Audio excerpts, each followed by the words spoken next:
तो नमस्ते दोस्तों, न्यू नॉलेज बेस्ड चैनल में आप सभी लोगों का बहुत बहुत स्वागत है। तो आइए आज की क्लास हम शुरू करते हैं। तो नेक्स्ट हमने देखा था 1937 का प्रांतीय चुनाव।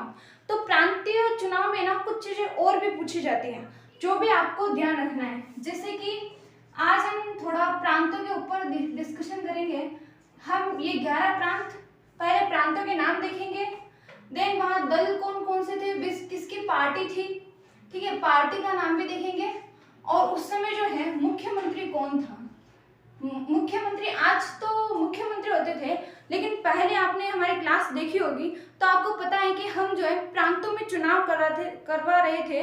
1935 के अधिनियम के तहत 1937 में प्रांतों में चुनाव होते हैं और प्रांतों के मुखिया को है ना प्रधानमंत्री कहते हैं, प्रांतों के प्रमुख को प्रधानमंत्री कहते हैं। तो उस समय ना ढेरों सारे प्रधानमंत्री थे, कोई प्रधानमंत्री की कमी नहीं थी। वहां पर मद्रास के अलग प्रधानमंत्री थे और बंगाल के अलग, उत्तर पश्चिमी सीमा प्रांत के अलग, तो अलग अलग प्रधानमंत्री हुए थे। तो प्रांतों के प्रमुख को उस समय प्रधानमंत्री कहते थे। तो उस समय के प्रधानमंत्री देखेंगे अपन, ठीक है, प्रधानमंत्री। और तो हम 11 प्रांत और इनसे है ना क्वेश्चन पूछे जाते हैं, तो आपको ये सब याद रखना है। तो उस समय हम 11 प्रांतों के दल, पार्टी और प्रधानमंत्री देखेंगे। पहला प्रांत आता है सिंध। सिंध, पंजाब, बंगाल, सिंध, पंजाब, बंगाल, मद्रास, संयुक्त प्रांत, मध्य प्रांत। इन 11 प्रांतों के नाम याद रखने हैं आपको, ठीक है। उड़ीसा और सिंध, पंजाब, बंगाल, इसमें कांग्रेस की पार्टी नहीं थी, बाकी सब में कांग्रेस विजय हुई थी। जैसे मद्रास, संयुक्त प्रांत, मध्य प्रांत, उड़ीसा। इसके असम, इसके बाद कितने हो गए, 3 3 6 7 8। बम्बई, बंगाल, बिहार, बम्बई, बंगाल, बिहार, पश्चिमी सीमा प्रांत, उत्तर पश्चिमी सीमा प्रांत, ठीक है। तो ये 11 प्रांत थे, सिंध, पंजाब, बंगाल, मद्रास, संयुक्त प्रांत और मध्य प्रांत, उड़ीसा, असम, बम्बई, बिहार, उत्तर पश्चिमी सीमा प्रांत। यहाँ पर दल किस किस के थे, तो स्पष्ट रूप से तो जो है वो मुस्लिम लीग नहीं जीती थी। 1937 के प्रांतीय चुनाव ने यह स्पष्ट कर दिया कि अब जो मुस्लिम लीग, अगर भारत में कभी भी भारत को आजादी मिलती है, भारत को स्वतंत्र कर दिया जाता है, ऑब्वियसली भारत स्वतंत्र होगा। ये मुस्लिम लीग को दिख गया था 1937 के अधिनियम में कि 1937 में प्रांतों में जब इनकी सरकारें नहीं बनी तो उनको पता चल गया कि आज के 20 साल जब भी भारत आजाद होगा तो यहाँ जो पार्टी बनेगी वो कांग्रेस की ही बनेगी। तो अब क्या करती है मुस्लिम लीग जो है वो आगे और ज्यादा सोचती है, तो वो हम देखेंगे। तो सिंध, पंजाब और बंगाल में हम कह सकते हैं इन तीनों की जो है मुस्लिम लीग और वहां के जो है लोकल पार्टियां थी, यानी कि इन्होंने है ना गठबंधन की सरकार बनाई थी, गठबंधन था यहाँ पे, ठीक है। और इन तीनों ही जगह पर जो है मुस्लिम बहुलक क्षेत्र सबसे ज्यादा था, ये ध्यान रखना है आपको। बाद में मद्रास, संयुक्त प्रांत, जो हमें पता है कि 11 में से अकेले 8 प्रांतों में है ना कांग्रेस जीती थी। इसका सीधा सा मतलब है कि इन सभी में अब क्या है, इन 8 प्रांतों में इंडियन नेशनल कांग्रेस इनका परचम था, ठीक है। जिसमें भी 3 प्रांतों में तो उन्होंने गठबंधन किया था और 5 प्रांतों में उन्होंने स्पष्ट बहुमत मिला था, ठीक है। जैसे कि बंबई, इसमें उनका गठबंधन था, और ये उत्तर पश्चिमी सीमा प्रांत, इसमें भी क्या था, गठबंधन की सरकार थी, हालांकि थी कांग्रेस की लेकिन गठबंधन थी। एक जगह और गठबंधन था असम में भी गठबंधन की सरकार थी, ठीक है भाई। यहाँ 3 जगह उन्होंने गठबंधन किया, बाकी उनको 5 प्रांतों में स्पष्ट बहुमत मिल गया था। अब पार्टी कौन कौन सी थी भाई, सिंध में थी सिंध यूनाइटेड पार्टी, ठीक है, सिंध यूनाइटेड पार्टी, ठीक है। पंजाब में कौन सी पार्टी थी, यूनियनिस्ट पार्टी, ठीक है। इतना डीप में मैं इसीलिए बता रही हूँ ताकि आज के है ना मतलब क्वेश्चन इस तरीके से बनते हैं। बंगाल में कौन सी पार्टी थी? कृषक प्रजा पार्टी, कृषक प्रजा पार्टी, ठीक है। उसके बाद मद्रास में तो इन सभी जगह वही इंडियन नेशनल कांग्रेस ही आ जाएगी, क्योंकि इंडियन नेशनल कांग्रेस का बना था ना, तो इनकी ही पार्टियां थी यहाँ पे, ठीक है। अब प्रधानमंत्री देखते हैं, बहुत ही सिंपल है प्रधानमंत्री, या आज के हम सीएम भी कह सकते हैं, क्योंकि आज प्रांतों का प्रमुख कौन होता है? मुख्यमंत्री। तो उस समय प्रधानमंत्री था, तो इसकी तुलना हम सीएम से कर सकते हैं। तो सिंध में उस समय थे अल्लाह बख्श, अल्लाह बख्श था, ठीक है। पंजाब में क्योंकि वहां पर थी यूनियनिस्ट पार्टी, तो पंजाब में था सिकंदर शाह, ठीक है। सिकंदर शाह का नाम याद रखिएगा। बंगाल के समय प्रधानमंत्री था फजलुल हक, यहाँ फजलुल हक भी आ जाता है कहीं कहीं पर, तो इतना सा नाम में चेंजेस मिल सकते हैं आपको। फजलुल हक, ठीक है, ये ध्यान रखना। फिर मद्रास में थे मद्रास में थे श्री राजगोपालाचारी, ठीक है, ये थे, ठीक है भाई। संयुक्त प्रांत के प्रधानमंत्री थे गोविंद वल्लभ पंत, ठीक है, ये ध्यान रखना है। फिर थे भाई मध्य प्रांत के प्रधानमंत्री थे एन बी खरे, ये उस समय के प्रधानमंत्री थे। तो प्रधानमंत्री के नाम याद रखना है। पूछा जा सकता है कि 1937 के प्रांतीय चुनाव में निम्न में से किन प्रांतों में जो है वो प्रधानमंत्री थे, तो आपको ये सब याद रखने हैं, जैसे मैंने याद किया, ठीक है। उड़ीसा में कौन था? उड़ीसा, तो यहाँ पर था बी एन दास करके, है ना, शॉर्ट नेम है इनका। फिर असम में थे अपने सादुल्ला खां, ठीक है। आपको शायद दिख नहीं रहा हो तो मैं बोल रही हूँ भाई इधर, क्योंकि मैं असम में कौन है? सादुल्ला खां, ठीक है। बम्बई, इसमें है बी एन खरे। अब ये तीनों में आपको मतलब बहुत ज्यादा प्रॉब्लम हो सकती है। मध्य प्रांत में एन बी खरे है, ठीक है, उड़ीसा में बी एन दास है, और यहाँ पर जो है बम्बई में बी एन खरे है, ठीक है, ये आपको ध्यान रखना है, अलग अलग है। असम में ना सादुल्ला खां ने जब इस्तीफा दिया था ना, तो उसके बाद आए थे गोपीनाथ, ठीक है। तो गोपीनाथ का नाम भी दे देते हो, आपको कंफ्यूजन नहीं होना है, क्योंकि सादुल्ला खां ने जब इस्तीफा दिया था तो परिणाम स्वरूप गोपीनाथ आए थे। इन 11 प्रांतों में से 3 प्रांतों के प्रधानमंत्रियों ने इस्तीफा दिया था, परिणाम स्वरूप दूसरे कहीं आए हुए, तो नाम में चेंजेस हो सकता है। असम का सबसे ज्यादा पूछा गया है, इसीलिए मैंने बताया है कि असम में पहले सादुल्ला खां थे, देन गोपीनाथ बने थे, ठीक है। बंबई में देख लिया बी एन खरे हैं। बिहार में है, बिहार के उस समय प्रधानमंत्री हैं श्री कृष्ण सिन्हा नाम से, ठीक है। उत्तर पश्चिमी सीमा प्रांत, तो यहाँ पर गठबंधन की सरकार थी, इसलिए कोई स्पष्ट नाम नहीं मिलता है, ठीक है।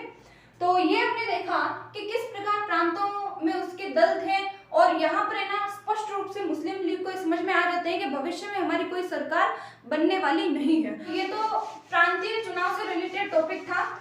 तो इसके बाद होता है 1939 का द्वितीय विश्व युद्ध, यानी कि अब जो है विश्व लेवल पर द्वितीय विश्व युद्ध होना शुरू हो गया था।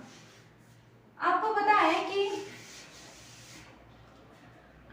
ये पता है कि 1914 से लेकर 1918 तक जो है प्रथम विश्व युद्ध चला था, और प्रथम विश्व युद्ध में जो है वो जर्मनी की बहुत ज्यादा हार होती है, और हार होने के बाद उनके लिए ना वर्साई की संधि उनको थोपी जाती है।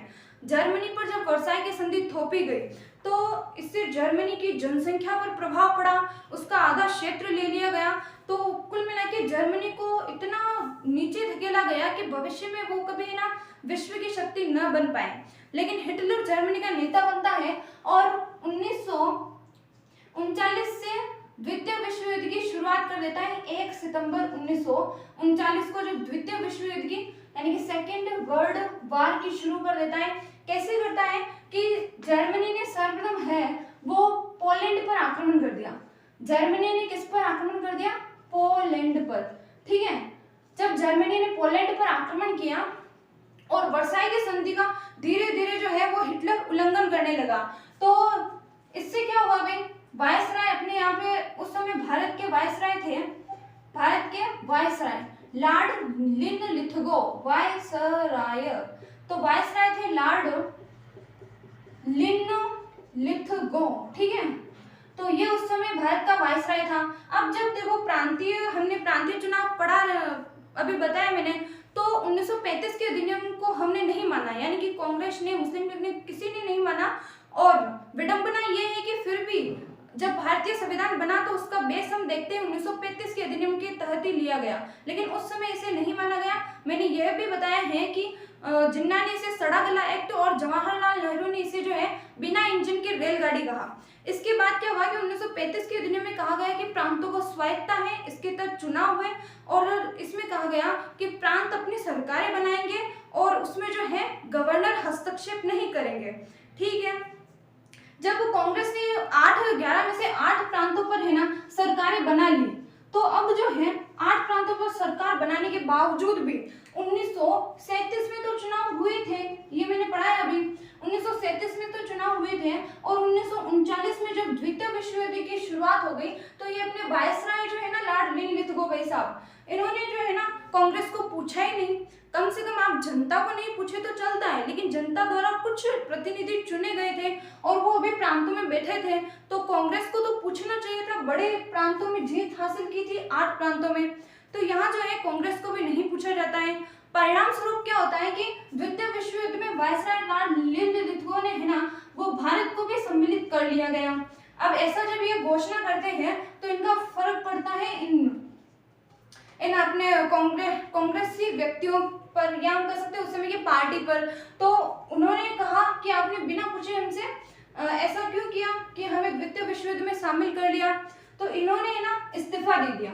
फिर 1939 में है ना इस्तीफा देने के पहले भी आपको ध्यान रखना है कि जैसे 1 सितंबर को तो ये शुरू होता है, ठीक है, और सितंबर से अक्टूबर के बीच में जो है ये अपनी जो सो कॉल्ड सरकार थी ना 8 प्रांतों में बैठी हुई, तो ये धीरे धीरे कुछ सुधार कर रही थी, भारतीय लेवल पर सुधार कर रही थी। तो सितंबर से लेकर अक्टूबर तक लगभग चुनाव के 28 माह तक जो है वो कांग्रेस सरकार चली थी, ये आपको ध्यान रखना है। 28 महीने तक कांग्रेस अपनी मतलब 8 प्रांतों में सरकार बनाकर काम कर रही थी, लेकिन जब उनके सामने आया कि यार वायसराय जो है उसने हमसे पूछना तक जरूरी नहीं समझा, तो यहाँ पर है ना हमारी कांग्रेस सरकार कहती है कि आप जो है हमारी शर्तें मानो, भाई आप जो है हमारी शर्तें मानो, तभी जो है हम द्वितीय विश्व युद्ध में शामिल होंगे। आपने घोषणा तो कर दी है लेकिन हम द्वितीय विश्व युद्ध में शामिल नहीं होंगे।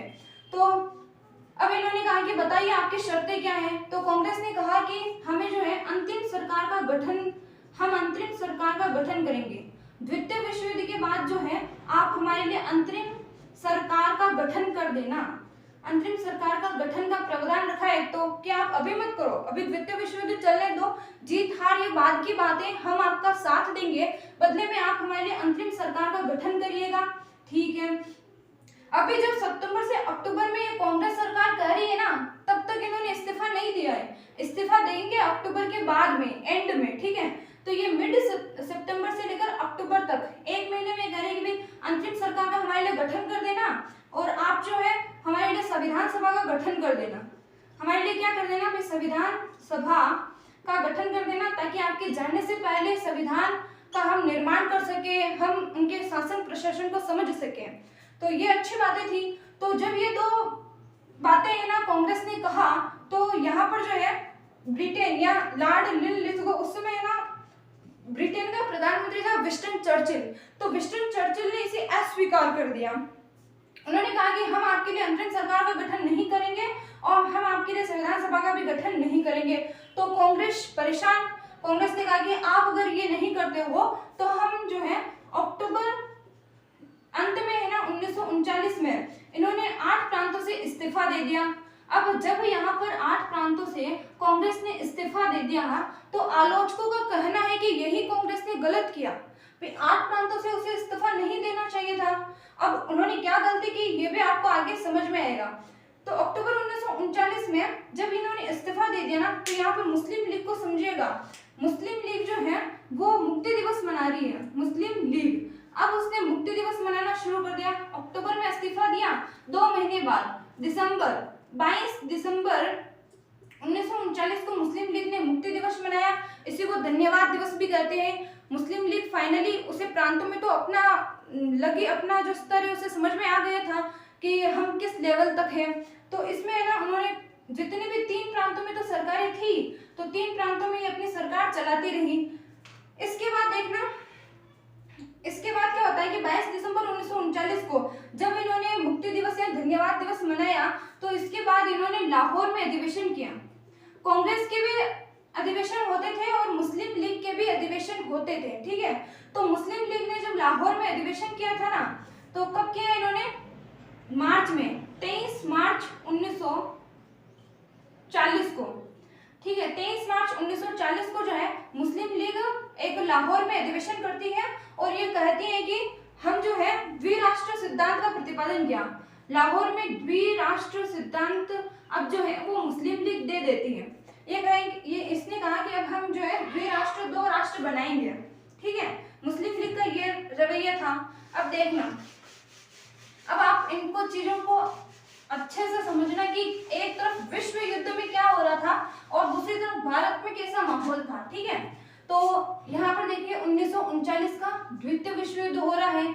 यहाँ पर 3 तरह के भारत में देखते हैं ना, भारत में क्या चल रहा था। भारत में 3 तरह की सोच वाले व्यक्ति थे।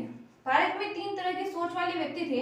एक तरफ कांग्रेस सोच रही थी, ठीक है, एक तरफ कांग्रेस सोच रही थी, दूसरी तरफ मुस्लिम लीग का क्या रवैया था, ठीक है, और तीसरी तरफ हम देखेंगे कि अच्छा जो सुभाष चंद्र बोस जो जैसे क्रांतिकारी व्यक्ति थे वो क्या चाहते थे, ठीक है। द्वितीय विश्व युद्ध में उनका रवैया कैसा था, यानी कि क्रांतिकारियों का रवैया कैसा था। वैसे तो 1939 तक आते आते हम देखें तो सभी बड़े क्रांतिकारी जो है वो जा चुके थे, चाहे वो भगत सिंह, राजगुरु सुखदेव हो, सुभाष चंद्र बोस हो, जैसे कई बड़े लीडर जो है वो क्रांतिकारी अब जा चुके थे। तो क्रांतिकारियों में स्पेशली हम किसके बारे में बात करेंगे, क्रांतिकारियों से मेरा मतलब है कि सिर्फ हम यहाँ पर नेताजी को देखने वाले हैं कि द्वितीय विश्व युद्ध में नेताजी का क्या रोल था, ठीक है। तो कांग्रेस ने क्या किया, जब ये मतलब वायसराय ने बिना पूछे कांग्रेस को द्वितीय विश्व युद्ध में शामिल होने के लिए कह दिया, तो इन्होंने जो है 8 प्रांतों से इस्तीफा दे दिया। मुस्लिम लीग खुश, और खुशी के बाद जो है इसने कहा कि ये है द्वितीय विश्व युद्ध के विरुद्ध, ठीक है, विरोध में है।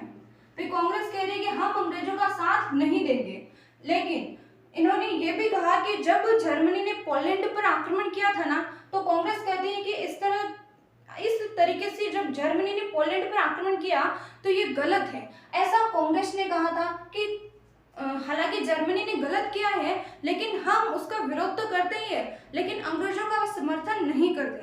यानी कि द्वितीय विश्व युद्ध में जर्मनी ने गलत किया, उसका भी विरोध कर रहे हैं और अंग्रेजों का भी साथ नहीं दे रही है। कौन, कांग्रेस। इस तरीके से रवैया था। और गांधी जी का रवैया तो आप जानते ही हो, गांधी जी का तो स्पष्ट कहना था कि जब हमारा दुश्मन किसी परेशानी में है, आपत्ति में है, तो हमें उससे परेशान और नहीं करना है।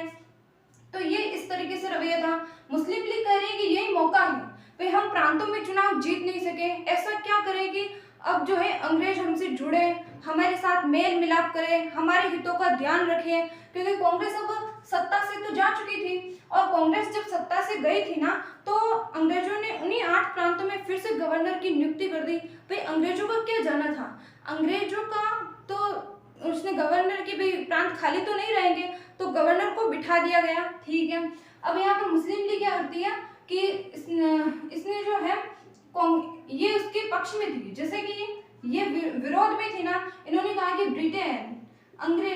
ब्रिटेन हम आपका साथ देंगे, बिल्कुल 100% द्वितीय विश्व युद्ध में हमारी सरकार आपके साथ खड़ी रहेगी, जर्मनी को हम नस्ते नाबूद कर देंगे, पर आपको हमारी शर्तें माननी पड़ेगी। अब मुस्लिम लीग की क्या शर्तें थी, इन्होंने कहा कि मुस्लिम लीग ये कह रही है कि आपको अगर 1935 के जो वर्तमान संविधान चल रहा था उस समय 1935 का अधिनियम आया था, उसके बाद कोई अधिनियम नहीं आया, तो 1935 का जो वर्तमान जो उस समय का वो संविधान ही था, तो उस समय का जब संविधान चल रहा था ना, उसमें अगर कोई भी संशोधन करना हो, भाई आपको कोई भी संशोधन करना हो तो मुस्लिम लीग से जरूर पूछा जाएगा, उनकी सहमति ली जाएगी। यानी कि इन्होंने क्या किया कि आपको 1935 का अगर 1935 का वर्तमान संविधान 1935 का वर्तमान संविधान में संशोधन करना हो तो आप जो है मुस्लिम लीग के हितों का ध्यान रखिएगा, मुस्लिम लीग कह दूं या अल्पसंख्यकों के हितों का ध्यान रखिएगा। ये किसने कहा? मुस्लिम लीग ने अल्पसंख्यकों के हितों का ध्यान रखिएगा, हमसे भी पूछिएगा। अब इसने ऐसा क्यों कहा भाई, इस चीज को आप गौर से देखना। जब कांग्रेस ने कहा कि हम आपका द्वितीय विश्व युद्ध में साथ तभी देंगे जब आप जो है अंतरिम सरकार का गठन करें और संविधान सभा का गठन करें। ये किसने कहा था? संविधान सभा का गठन करें। ऐसा मानना था कि कौन? कांग्रेस का मानना था कि आप ये दो चीजें करो संविधान में। तो मुस्लिम लीग ने दिमाग दौड़ाया कि अच्छा, अगर कांग्रेस जब ये मांग के रखी थी तो मैंने बताया था ना कि कांग्रेस जो है वो उसने इस्तीफा नहीं दिया था। हालांकि जब ये मांग के स्वीकार नहीं की गई तभी तो इस्तीफा दिया था, तो उससे पहले तो ये कांग्रेस सत्ता में थी। तो मुस्लिम लीग को ये डर था कि अगर कांग्रेस सत्ता में रहकर अगर उनकी अंतरिम सरकार को मान लिया गया, भाई अंग्रेज लोग जो है वो द्वितीय विश्व युद्ध में दबाव में है और वो भारतीयों का साथ पाना चाहते हैं, ऐसे में अगर कांग्रेस जो कह रही है उसको अंग्रेजों ने मान लिया कि अंतरिम सरकार का गठन कर देंगे, संविधान सभा बना देंगे, तो इनका तो भविष्य दिख ही रहा था कि अगर अंतरिम सरकार बनती है भविष्य में तो उसमें कांग्रेस का अच्छा रोल रहेगा, भविष्य में कांग्रेस की ही पार्टी बनेगी। और मुस्लिम लीग ने तो एक भी प्रांत में चुनाव नहीं जीता था, तो ऐसे में मुस्लिम लीग ने कहा कि अच्छा, तो अब अगर सरकार इनकी बात मानती है तो इसका सीधा सा मतलब है कि 1935 के एक्ट में जो है वो सुधार किया जाएगा। अब 1935 के एक्ट में क्यों सुधार किया जाएगा? क्योंकि मैंने जो 1935 का एक्ट पढ़ाया है तब मैंने वहां ये तो नहीं कहा था भी उसमें अंतरिम सरकार का गठन किया जाएगा, उसमें ये प्रावधान नहीं था। तो अंतरिम सरकार के गठन का भी प्रावधान नहीं था और संविधान सभा के गठन का भी प्रावधान नहीं था। तो ऐसे में अगर अंग्रेज जो है कांग्रेस की ये मांगे मानती है तो इसका सीधा सा मतलब है कि 1935 के अधिनियम में सुधार किया जाएगा। और यही तो मुस्लिम लीग ने कहा कि 1935 के अधिनियम यानी वर्तमान संविधान जो चल रहा है जिसमें प्रांतों में चुनाव हो गए हैं, अगर आप उसमें संशोधन करना चाहें तो अंग्रेज जी हमारी तरफ ये भी देखिएगा, मुस्लिम लीग को भूल मत जाइएगा, हमारी भी सहमति होनी चाहिए थी।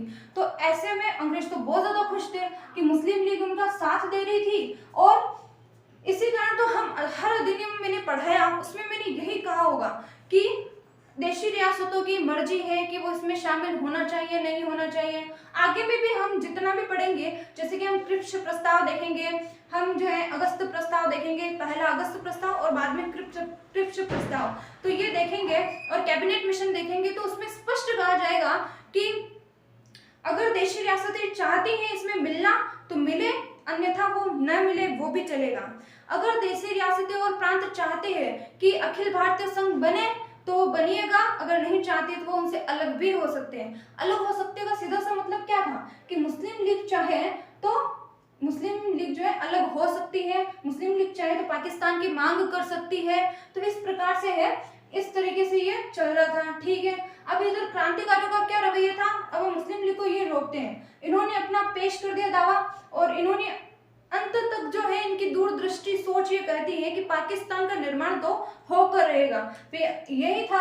अब क्रांतिकारियों का क्या था? नेताजी ये कह रहे थे कि बस यही मौका है, यही 1939 का मौका है। एक तरफ तो जर्मनी जापान इनको मार रहे हैं, दूसरी तरफ एक तरफ से जर्मनी और जापान जो है वो बहुत शक्तिशाली हो गए थे। 1940 से लेकर है ना 43 तक लगभग जर्मनी और जापान जो है वो विश्व की महाशक्ति बनने जा रहे थे। तभी नेताजी ने कहा कि अगर भारतीय लोग भी बहुत बड़ी क्रांति कर दें और या फिर आंदोलन कर दें तो इससे बड़ा मौका और कोई मिल ही नहीं सकता है। अगर ये तीनों पार्टियां इस समय मिलकर आंदोलन कर देती, बहुत क्रांति कर देती तो भारत स्वतंत्र हो जाता। कब? 1939 में, द्वितीय विश्व युद्ध में ही।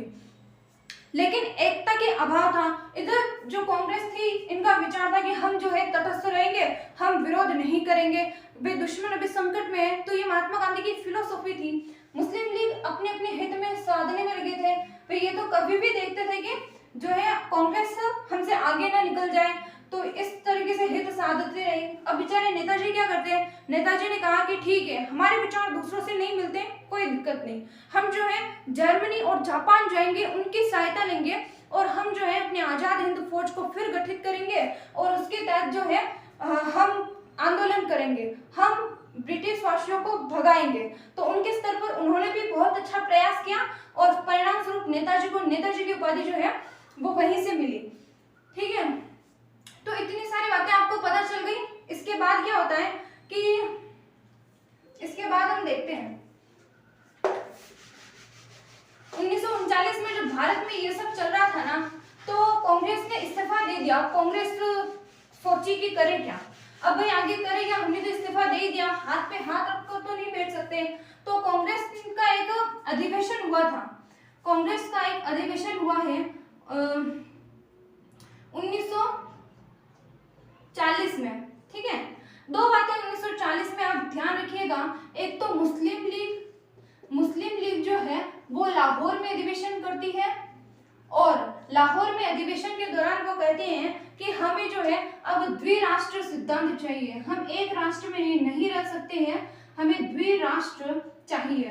तो द्विराष्ट्र सिद्धांत का प्रतिपादन कब हुआ, 1940 में। ठीक है, दूसरी तरफ जो कांग्रेस है वो भी अधिवेशन कर रही है और कांग्रेस जो है उसने कहा कि है अंतर्राष्ट्रीय स्तर पर अपना गठन करना है, अंतर्राष्ट्रीय सरकार का गठन करना है। यानी कि अब जो है वो राष्ट्र की बात नहीं कर रही है, अब कहा कि हम भी स्वतंत्र हैं, हम अंतर्राष्ट्रीय सरकार का गठन करेंगे। अब जैसे ही अंग्रेजों ने सुना कि कांग्रेस क्या कर रही है, अपने इस अधिवेशन में अंतर्राष्ट्रीय सरकार के गठन की बात कर, तो कांग्रेस ने कहा कि अंतर्राष्ट्रीय सरकार का हम गठन करेंगे। तो अंग्रेज आश्चर्यचकित हो गए कि ये क्या हो रहा है। एक तरफ तो 1940 में जहां वो जर्मनी और जापान से लड़ रहे थे, भाई ब्रिटेन अकेला थोड़ी था, उस समय 5 देश थे, ब्रिटेन, चीन, रूस, फ्रांस, ये थे, एक तरफ जर्मनी और जापान थे। तो जब है ना अंतर्राष्ट्रीय सरकार का गठन करेंगे ऐसा कहा कांग्रेस ने, तो ब्रिटेन जो है यानी कि अंग्रेजों को समझ में आ गया कि अब है ना भारत को कुछ ना कुछ लालच देना चाहिए, नहीं तो अगर अंतर्राष्ट्रीय सरकार का गठन कर दिया, पता चला कि इन्होंने जो है सविनय अवज्ञा आंदोलन या भारत छोड़ो आंदोलन जैसे हावी हो जाएगी या 1857 जैसे विद्रोह हो जाएगा, तो हमारी जो स्थिति है वो हाथों से बाहर निकल जाएगी। तो यहाँ क्या होता है कि कांग्रेस जो है वो 1940 में जब कांग्रेस ने अंतर्राष्ट्रीय सरकार के गठन की बात कही, तो अंग्रेज जो है स्थिति रहते ही समझ गए और 1940 में जो है अगस्त प्रस्ताव भेजते हैं। अगस्त प्रस्ताव, तो पहला कौन सा प्रस्ताव आएगा, क्योंकि ये अगस्त में आया था इसलिए इसको अगस्त प्रस्ताव कहते हैं। तो अगस्त प्रस्ताव आया ना, तो इसमें क्या क्या बातें थी, भारतीयों को लुभाने के लिए। पहले अंग्रेजों ने कहा कि कांग्रेस सुनिए ना, आपके लिए थोड़ा अगस्त प्रस्ताव लाए हैं, आप अगस्त प्रस्ताव को देख लिए, आपको समझ में आए तो कांग्रेस ने कहा दिखाइए भाई अगस्त प्रस्ताव में ऐसा क्या लाए हैं हमें राज्य करने के लिए। तो इसमें कहा गया कि आपको है ना डोमिनियन स्टेट का दर्जा दिया जाएगा, डोमिनियन स्टेट का दर्जा दिया जाएगा। डोमिनियन स्टेट भी कह सकते हैं और स्टेट्स भी कह सकते हैं ना, स्टेटस। तो ठीक है, डोमिनियन स्टेटस का अर्थ होता है अधिगण राज्य।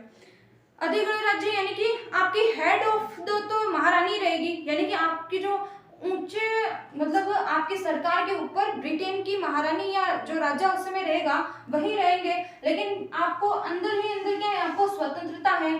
ठीक है, विदेशी जितने भी बड़े मामले वो ब्रिटेन लोग ही देखेगा, लेकिन आपको जो है डोमिनियन स्टेट का दर्जा दिया जाएगा, ये बात कही। तो ठीक है भाई, कांग्रेस चुपचाप सुनती रही कि आगे आगे और क्या मांग रखी गई है। फिर इनको है ना इनके विरोध में भी ये कहेंगे, पहले हम अगस्त प्रस्ताव को सुन लेते हैं। तो कांग्रेस ने कहा आगे बताइए।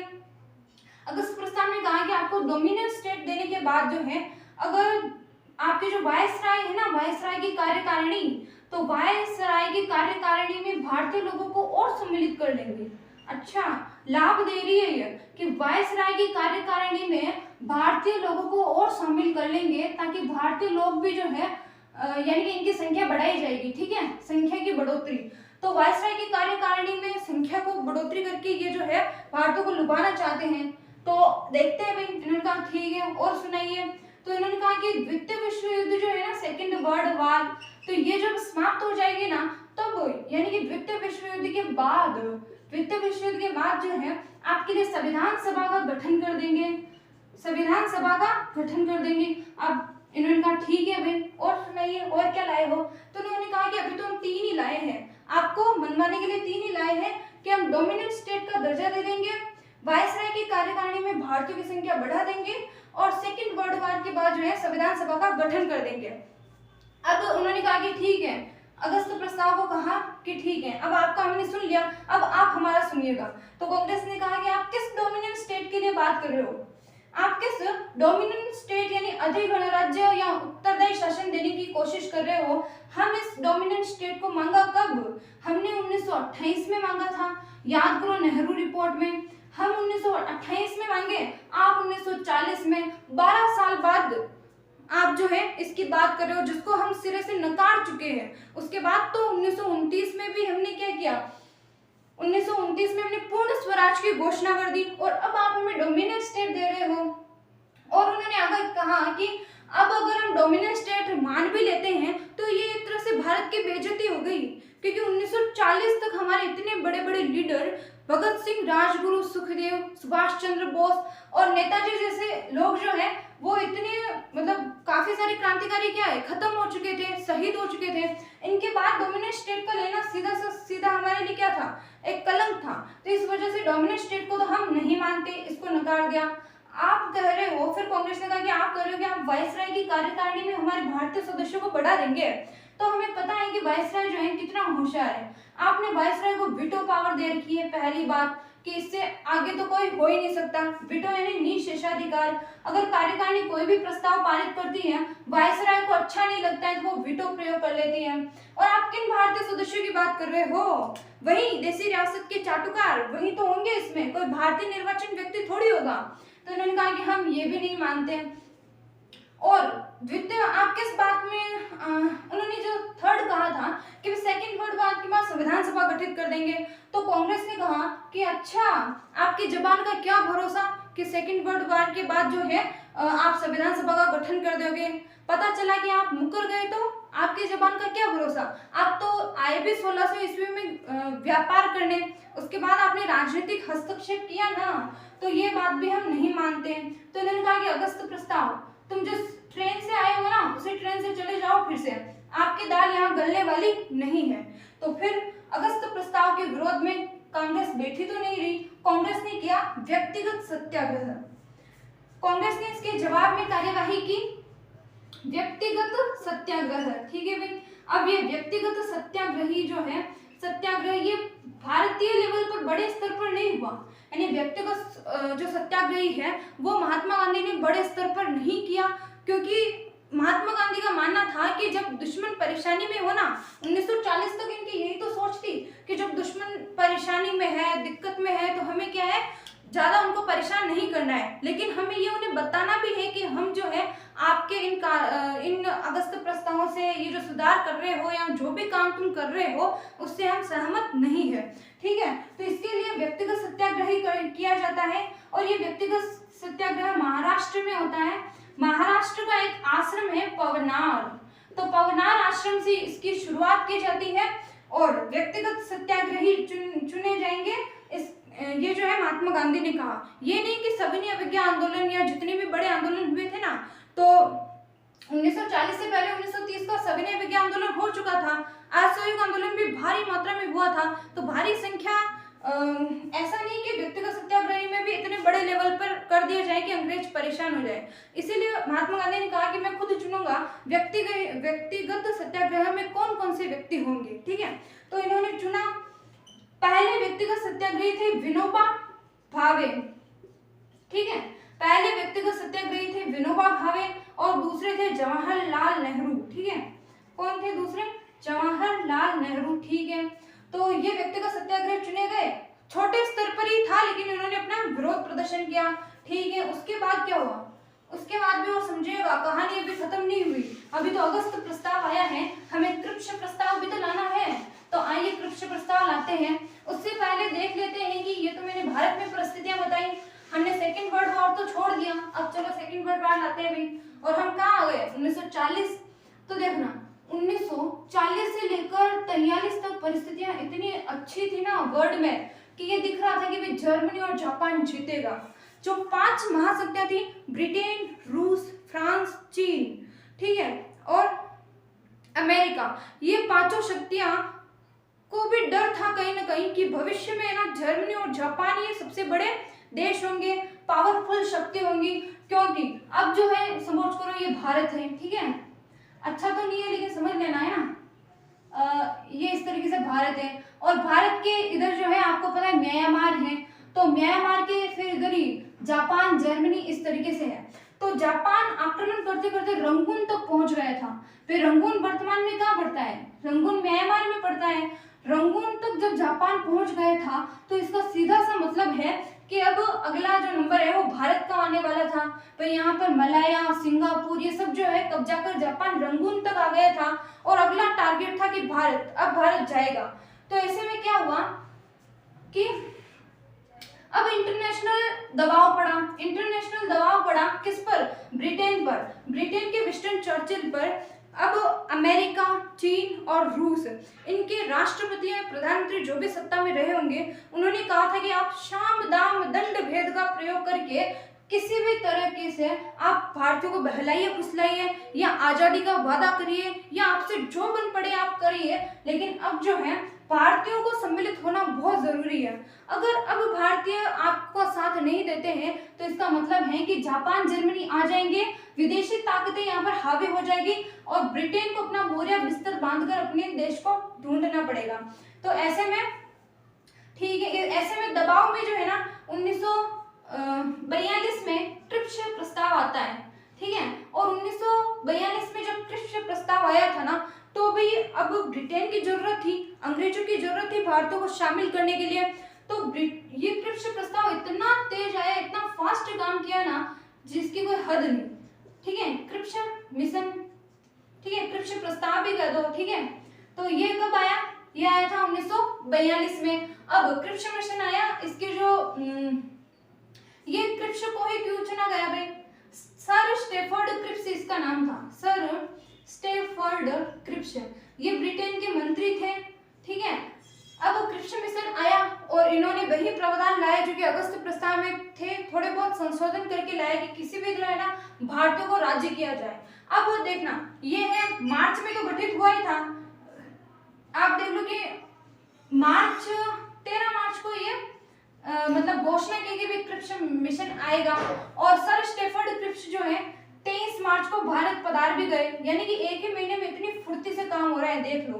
बाकी तो काम होता ही नहीं था भारतीयों को कोई, लेकिन अब क्योंकि ब्रिटेन की जरूरत है, अंग्रेजों की जरूरत है, तो वो तेजी से आ रहे हैं। तो सर स्टेफर्ड जो क्रिप्स हैं वो 23 मार्च 1942 को भारत पहुंचते हैं, और 30 मार्च को अपने प्रावधान भी रख देते हैं। इन्होंने कहा कि लो पढ़ लो, आपके लिए क्या लाए हैं, आपके लिए हम क्रिप्स प्रस्ताव लाए हैं, क्रिप्स मिशन लाए हैं। तो इन्होंने कहा कि ठीक है बताइए। इससे पहले ना नेताजी बहुत दूरदृष्टि वाले व्यक्ति थे। नेताजी ने कहा कि सुनो भारतीयों, ये जो क्रिप्स मिशन आ रहा है ना, ये भारतीयों को टुकड़े, रोटी के टुकड़े देने आ रहा है। ये कोई नई बात आपसे नहीं कहेगा, लेकिन कुछ लुभावने की बात कहेगा कि जिससे भारतीय लोग इसमें सम्मिलित हो जाएं। तो उस समय नेताजी को सुन लिया लोगों ने, लेकिन कहा कि शायद भारतीयों को लगा कि कुछ नया इसमें बताएंगे, लेकिन कुछ नया नहीं बताया गया, और नेताजी की भविष्यवाणी सफल सिद्ध हुई। तो इसमें क्या कहा गया था, इसमें भी सेम कहा गया था कि भारत को डोमिनेंट स्टेट का दर्जा दिया जाएगा। अब भारतीयों ने कहा कि क्यों आप बार बार डोमिनेंट स्टेट का नाम ले रहे हो, उसको तो हमने 1929 में ही नकार दिया था। तो फिर उन्होंने कहा कि अच्छा हम केवल डोमिनेंट स्टेट ही नहीं देंगे, आप जो इंटरनेशनल ऑर्गेनाइजेशन है ना, जो भी जितने भी बड़े अंतर्राष्ट्रीय संगठन होते हैं ना, जैसे कि ILO, जितने भी बड़े संगठन होते हैं, आज वर्तमान में क्या है WTO है, तो इस तरीके से जो संगठन है उसमें आप अपनी इच्छा से भाग ले लीजिएगा। तो इन्होंने कहा कि कोई नई बात तो है ही नहीं, और आप कौन होते हो हमें अंतर्राष्ट्रीय अंतर्राष्ट्रीय संगठनों में शामिल करने वाले। भाई जब हम स्वतंत्र होंगे, ये कौन कह रही है? कांग्रेस कह रही है कि आप कौन होते हो हमें अंतर्राष्ट्रीय संगठनों में शामिल करने वाले। जब हम आजाद होएंगे ना तो हमारी मर्जी है हम अंतर्राष्ट्रीय स्तर पर जो है किसी संगठन से जुड़े या नहीं जुड़े, तो आपको इसके बारे में ज्यादा नहीं सोचना, तो इसको नकार दिया। ठीक है, अब दूसरी बात क्या थी?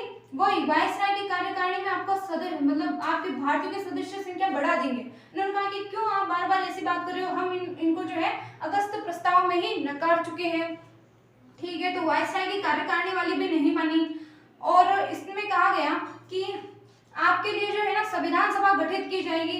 फिर द्वितीय विश्व युद्ध के बाद वही सेम संविधान सभा गठित की जाएगी। इसमें और भी कहा गया कि सुनो संविधान सभा गठित तो की जाएगी लेकिन इसकी कुछ शर्तें हैं। शर्तें क्या रखी इसमें? ये शर्तें रखी संविधान में कि अगर पहले तो संविधान में है ना निर्वाचित और मनोनीत दोनों व्यक्ति होंगे। इसमें कहा गया कि आपके संविधान सभा में निर्वाचित और मनोनीत दोनों ही सदस्य होंगे। अब मनोनीत सदस्य तो देशी रियासतों से आएंगे, मनोनीत सदस्य किससे आएंगे? देशी रियासतों से। ठीक है, देशी रियासतें जो चाहे वो मनोनीत सदस्य भेज देगी और निर्वाचित तो अपने ब्रिटिश प्रांतों से ही आने वाले हैं। तो ठीक है, संविधान में कहा गया कि जब निर्वाचित और मनोनीत हुए आएंगे, तो कांग्रेस ने कहा मनोनीत क्यों? यहाँ तो हमें जनता दिख ही नहीं रही, आप वही देशी रियासतों की बात कर रहे हो जो आपके क्या है चाटुकार है, और वो जो है मनोनीत सदस्य भेज देंगे कुछ भी, तो यहाँ पर जनता तो है ही नहीं, तो निर्वाचित क्यों? निर्वाचित तो ठीक है, मनोनीत क्यों?